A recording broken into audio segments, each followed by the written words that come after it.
Alors, bonjour les amis, c'est Fred Tipster du site gagnerfuté.com. Donc dans cette vidéo, je vais vous proposer deux paris sportifs pour le vendredi 23 octobre. Avant toute chose, on va célébrer les victoires, puisque c'est un perfect au niveau de la Ligue des Champions la première journée. Voyons voir très rapidement. Mais bon, là, il n'y a pas de souci, c'est champagne, on fait péter le budget.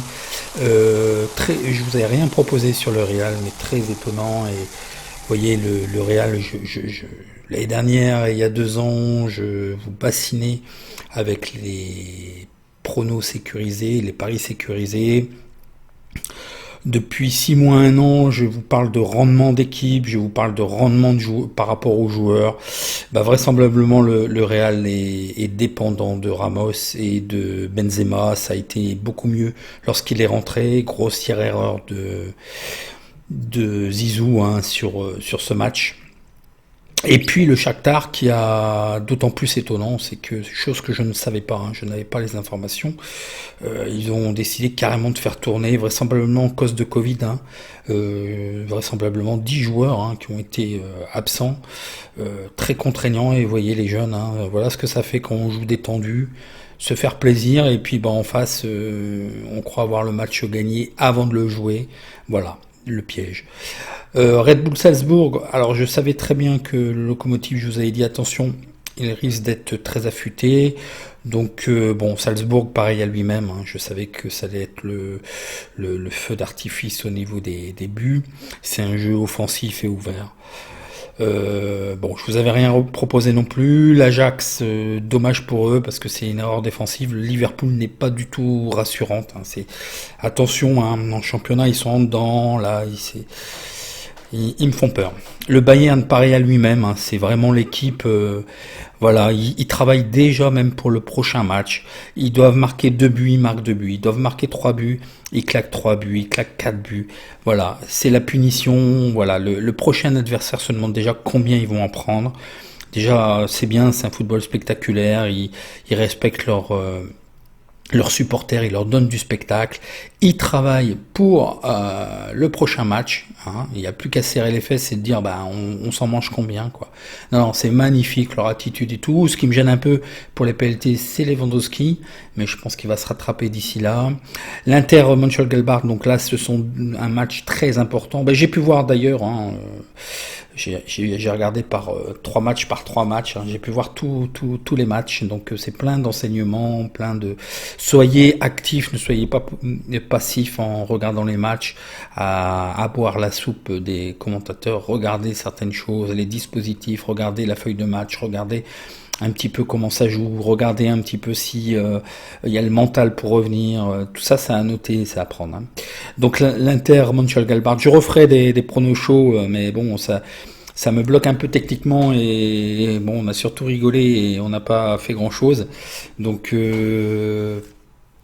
je vais voir, mais là c'est vrai, avec les espacements et différents problèmes avec les clients qui me font perdre mon énergie. Donc j'ai peu de temps là, je suis vraiment très occupé et j'ai besoin de souffler, je suis un peu fatigué.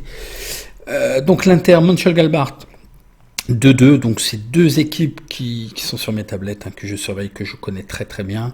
Donc je ne savais pas trop dans quel sens le prendre. Tout ce que je savais, c'est qu'il allait y avoir des buts et que ça allait scorer des deux côtés. Donc c'est un pari gagnant. Manchester City, Porto, un début de match timoré puisque Porto menait. Donc je les voyais quand même capables de marquer un but aussi. Je vous avais proposé aussi les BTS, les deux équipes marquent. Donc c'est gagnant aussi. Atalanta, c'est rare que je vous propose le plus 3,5, mais c'est comme le Bayern, ils sont vraiment très joueurs. C'est vraiment une belle équipe et ça fait plaisir à voir évoluer, quoi. Ça n'arrête pas, quoi. Ils gèrent pas le score, ils continuent à jouer. C'est magnifique, c'est une belle équipe. Donc 4-0, donc là aussi c'est gagnant. Je vous ai proposé plus 3,5. Et puis Olympiakos Marseille, voilà, je me suis dit, je vous avais dit, l'équipe qui marque, remporte le match. Il y avait de fortes probabilités. Je voyais un petit peu par rapport aux stats et probabilité 1-1, mais bon, Marseille a raté un peu le coche. Bon, j'espère qu'aujourd'hui on a donc c'est un pari aussi gagnant, hein. Je vous avais demandé de parier sur le under 2,5, donc moins 2,5 buts dans le match, donc c'est un perfect. Bon, quelques petits détracteurs qui me marquaient, par exemple qu'hier tout était perdu. Non, si vous avez fait un combiné hier, oui, vous avez tout perdu. Je suis désolé. Il y a des paris remboursés qui étaient sécurisés, et puis effectivement il y a des paris perdus. Il y a aussi un pari gagnant. Le pari remboursé, c'était sur Zénith Bruges. Et puis le pari gagnant, c'était PSG Manchester, où je vous disais que les deux équipes auraient marqué. Donc me dites pas ce qui n'est pas vrai. Gardez votre frustration avec votre combiné.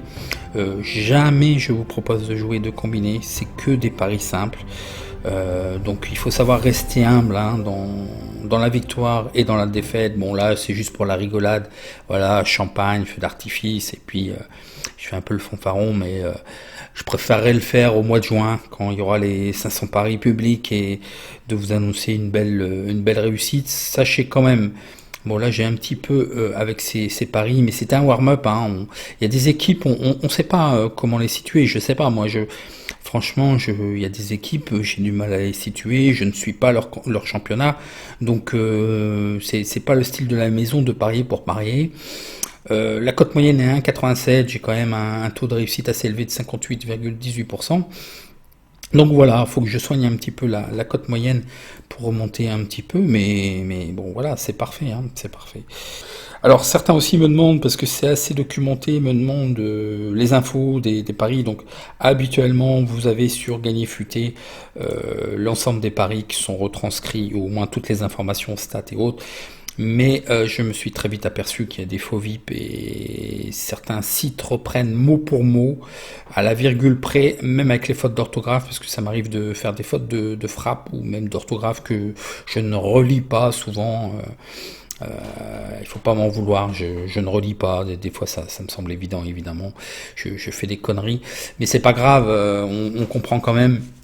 Mais on me copie mot pour mot, donc là j'attends les espaces privés, et bon, vous êtes de plus en plus nombreux, mais je ne pense que je ne ferai rentrer qu'une centaine de personnes, parce que je ne pense que je ne pourrai que m'organiser pour aider une centaine de personnes.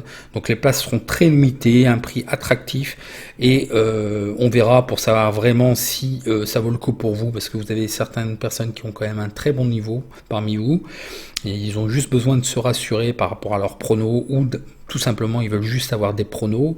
Donc voilà quoi, c'est quand même des formations, c'est quand même un apprentissage, donc c'est pour vous faire passer un cap. Est-ce que je suis possible de vous accompagner, de vous faire passer un cap? Oui. Vous faire comprendre certaines choses? Oui. Vous donner des outils? Oui. Des astuces, créer d'autres outils par rapport à un petit peu aux problématiques qu'on va rencontrer. Donc ça sera très intéressant, et j'aime l'interactivité quand même. Donc voilà. Et puis une dernière chose, vous m'en voudrez pas, il y a trop de monde qui m'envoie des propositions, qui m'envoie des... Je ne peux pas vous suivre, je n'ai pas le temps de vous suivre, et je ne peux pas recommander personne, ni vous faire de la pub. Je ne sais pas ce que vous faites, vous ne présentez pas de bilan. Moi, même si on me présente un bilan, il faut que je sache qui est derrière, comment ça fonctionne, et voilà quoi. Il faut être bienveillant, voilà. Et puis tous ceux qui mettent des liens, vous me fatiguez là. Chaque jour là, ça n'arrête pas. Des liens affiliés, ou des liens pour votre vie, des liens pour votre chaîne YouTube, c'est banni. Voilà, c'est clair et net. À chaque fois, il y en a, c'est même pas un, c'est des dizaines de messages sur chaque vidéo. C'est bloqué automatiquement. Dès qu'il y a un lien, c'est bloqué automatiquement. Donc je suis obligé de valider manuellement, et moi c'est spam. Au bout de 3 spams, il y a des chances que votre chaîne et que votre compte YouTube soit bloqué, tout simplement. Alors il y en a, ils ont multiplié en plus le même texte, les mêmes conneries, et ils multiplient avec plusieurs comptes. Mais c'est pas grave, spam, je bloque, spam, je bloque, spam. Donc perdez pas votre temps, vous me faites perdre mon temps là. J'ai vraiment pas d'énergie, surtout pas en ce moment, et j'aurais pas la patience, hein. Je ne lis même pas en fait, je ne lis même pas. Méthode magique, je suis pronostiqueur, voilà comment je gagne. C'est bon, allez, désolé de parler comme ça m'énerve, j'ai pas le temps. Je peux pas vous recommander, je sais pas qui vous êtes. Les gens sont là pour voilà, voir les pronos de Fred, c'est la chaîne de Fred.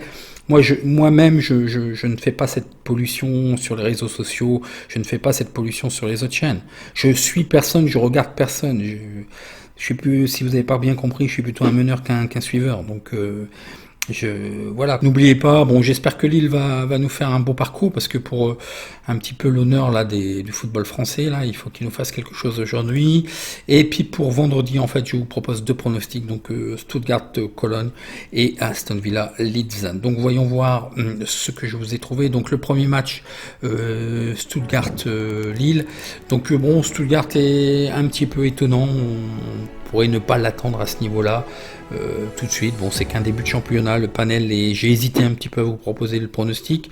Donc là, c'est que sur 4 matchs. Donc bon, après un début timoré, mais ils ont quand même marqué, donc ça me rassure. Alors une équipe qui perd, mais qui marque, moi, je suis pas complètement. Ça peut être un problème de défense, ça peut être pas mal de problèmes, mais une équipe qui marque pas, là, vaut mieux rester à l'écart. Donc Stuttgart a 1647 points et le rating, et puis Cologne, alors qu'ils avaient vraiment pas trop mal terminé la saison dernière, bon bah c'est toujours pas ça, ils ont réussi quand même, Francfort c'est pas facile, ils ont quand même réussi à faire match nul, bon ils sont tombés aussi, ils ont pas eu un calendrier formidable, Mönchengladbach c'est difficile, et puis Hoffenheim c'est difficile, donc bon, mais par contre ils marquent, donc c'est à moindre mesure. Donc voyons voir le face-à-face domicile extérieur. Donc voilà pour Stuttgart, je vous ai dit une certaine régularité, Cologne doit réagir. Donc Stuttgart 50% de victoire, 25% de match nul, 25% de défaite, 50-50 pour les over, 2,5. Donc ça veut dire, je répète, des fois c'est vrai que je mets, il y a quand même beaucoup de novices et des gens qui sont pas forcément à même de bien comprendre le langage des paris sportifs. Donc c'est, quand je dis over, c'est plus, under, c'est moins. Donc over, là ce sont toujours les statistiques, over 2,5, donc c'est plus 2,5 buts. Donc peu importe quelle équipe marque, il faut que la totalité, la comptabilité du score des deux équipes, en additionnant l'ensemble des buts, fasse plus 2,5 buts, donc c'est-à-dire qu'il faut 3 buts dans le match. Ok. Et puis donc ils marquent en premier à 25% et ils encaissent en premier à 75%. Quand même un rendement de 56% sur cette équipe. Pour ce qui est de Cologne, ils n'ont pas encore gagné. Match nul à 25%. Ils perdent à 75%, 50-50 over-under. Et ils ne marquent pas en premier du tout. Ils encaissent toujours à 100%. 100% de perte au niveau profit. Pour ce qui est du face-à-face, donc ce sont pas vraiment, je dispose des 11 dernières années, donc voilà, c'est pas significatif non plus au niveau des face-à-face, au niveau de l'historique. Juste quand même Cologne avait juste perdu uniquement, mais il l'avait toujours remporté ou fait match nul à Stuttgart, donc attention. Voyons voir les statistiques que je vous trouve. Alors attention, oui, l'autre alerte, c'est attention, risque de contre-performance des équipes. Alors ce sera pas tout le temps, je peux pas vous donner une échelle, je suis en train de travailler, on est en train de développer un logiciel sur les performances des équipes, des joueurs, pour voir justement le rendement des joueurs et de leur influence sur leur équipe. Donc ça, on le verra certainement dans les années à venir. Par contre, souvent, alors c'est pas tout le temps, vous dire quelles équipes, ça sera difficile aussi. Et c'est pas parce qu'ils ont gagné qu'ils ne font pas de contre-performance, et c'est pas parce qu'ils ont perdu qu'ils font une contre-performance. Il y a un match tous les 3 jours, à chaque fois. Vous allez voir les équipes qui ont participé à la Ligue des Champions, à la Ligue Europa, il y a tendance quand même, voilà quoi, toutes les équipes n'ont pas de profondeur de banc, et ce n'est même pas ça, c'est le match tous les 3 jours, là on est en début des championnats, la préparation physique n'y est peut-être pas, et puis au long de l'année, après c'est l'usure physique aussi. Alors attention, j'ai quand même remarqué aussi que Stuttgart était bien à l'extérieur et perd à domicile. Ce qui peut être gênant, c'est quand même, il y a des absents, il y a 4 absents, Et il y a quand même un absent quand même qui peut être gênant sur le dispositif tactique, c'est Wardmark Anton. Pour ce qui est de Cologne, c'est pareil, 4 absents, donc Kingsley et Rizibou serait gênant pour le dispositif tactique. Donc c'est un joueur clé pour moi. Hein.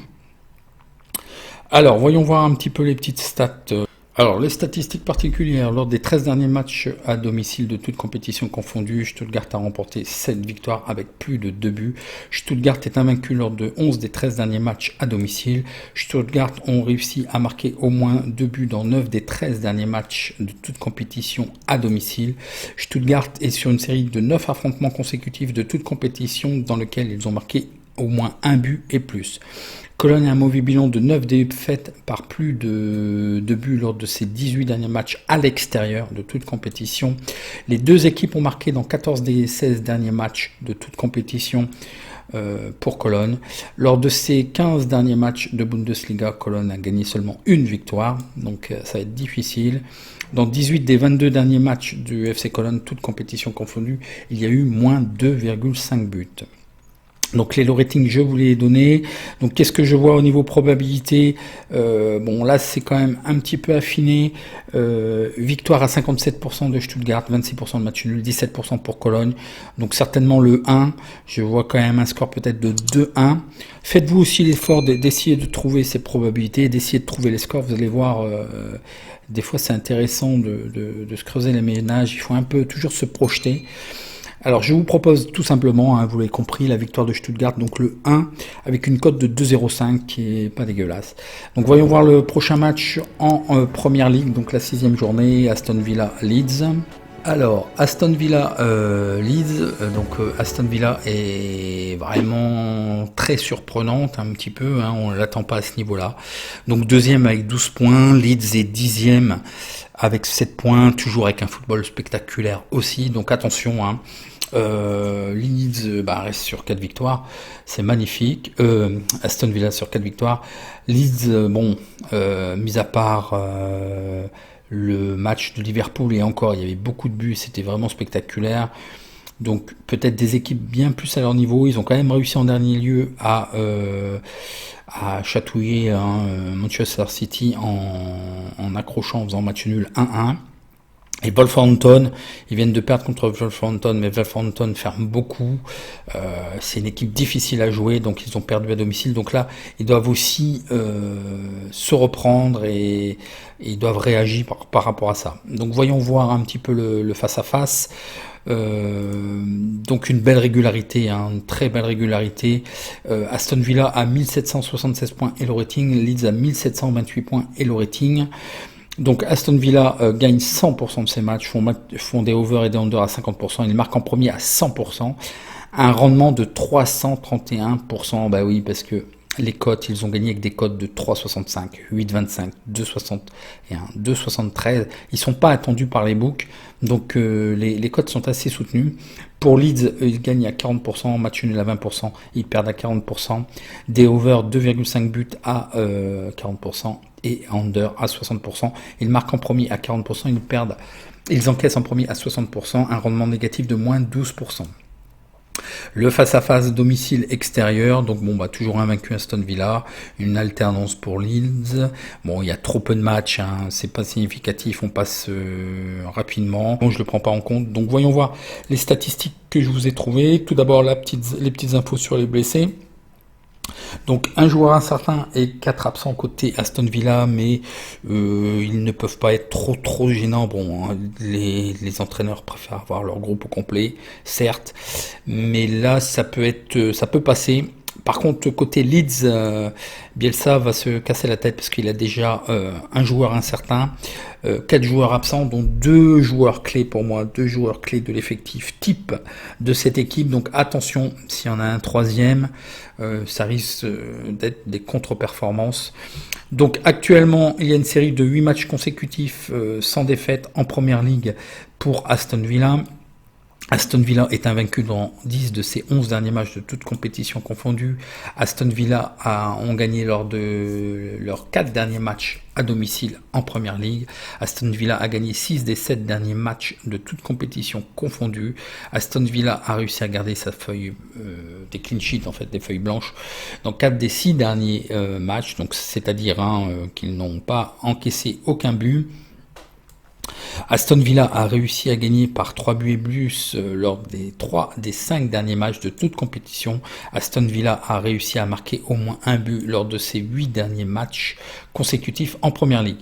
Donc voyons voir Leeds. Il n'y a pas de défaite pour Leeds dans 18 des 21 derniers matchs de toute compétition.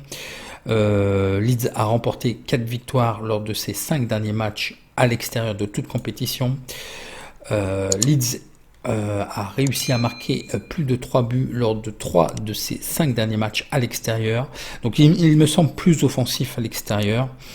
Leeds a concédé une moyenne de 2 buts à l'extérieur de toute compétition. C'est possible que ça score parce que Leeds, quand même, c'est un football spectaculaire, hein.